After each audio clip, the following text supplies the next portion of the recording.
Alright folks, welcome back to our journey down the Mississippi with Huck and Jim.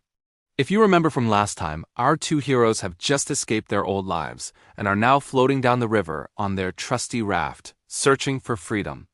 This is where the real adventure begins. So Huck and Jim are drifting along, enjoying the peace and quiet of the river at night. They travel mostly after dark to avoid being seen, especially since Jim is a runaway. During the day they hide out. It's a pretty chill life for a while. They talk, they fish, they watch the stars. It's during these quiet moments that Huck really starts to see Jim not as property, but as a person, a friend. He listens to Jim talk about his family and his hopes of buying their freedom. This is a huge deal for Huck, who's been taught his whole life that what he's doing is wrong. One night they spot a wrecked steamboat, the Walter Scott, caught in a storm. Huck's thirst for adventure kicks in, and he convinces a reluctant Jim to go aboard and see if they can salvage anything. Bad idea, Huck. Inside, they overhear two criminals who are about to murder a third man. Huck and Jim get separated in the dark, and their raft breaks loose. Talk about a nightmare. Huck barely manages to find Jim, and they scramble onto the criminals' getaway boat just as the wreck starts to sink, leaving the villains to their fate.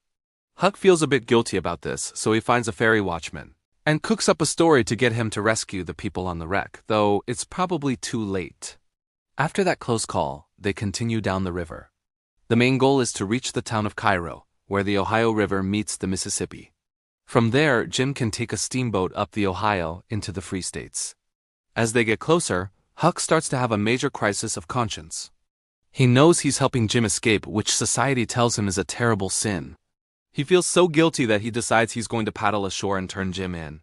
But then, just as Huck is about to go, Jim says something that changes everything. He tells Huck he's the only friend old Jim's got now. He talks about how grateful he is and how Huck is the best friend he's ever had. This hits Huck hard. He can't bring himself to betray his friend. A moment later, some men in a skiff paddle up looking for runaway slaves. When they ask Huck who's on his raft, Huck, in a brilliant moment of quick thinking, makes up a story about his family being on board with smallpox. The men, terrified of getting sick, give Huck some money and paddle away as fast as they can.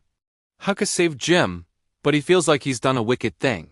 He just sighs and says, "All right then, I'll go to hell," deciding to stick with Jim no matter what. Their troubles aren't over though. In a thick fog, Huck and Jim get separated again.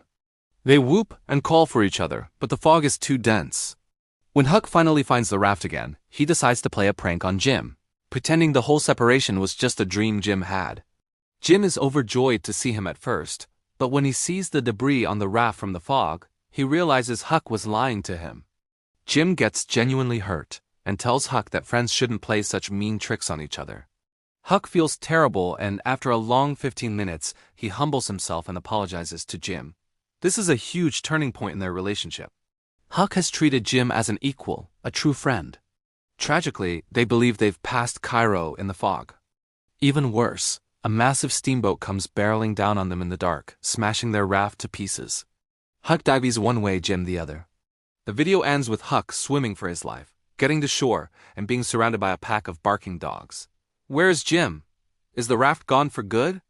You'll have to tune in for part 3 to find out. Thanks so much for watching. If you're enjoying following Huck's story, please hit that like button and subscribe so you don't miss the next chapter of our adventure. See you next time.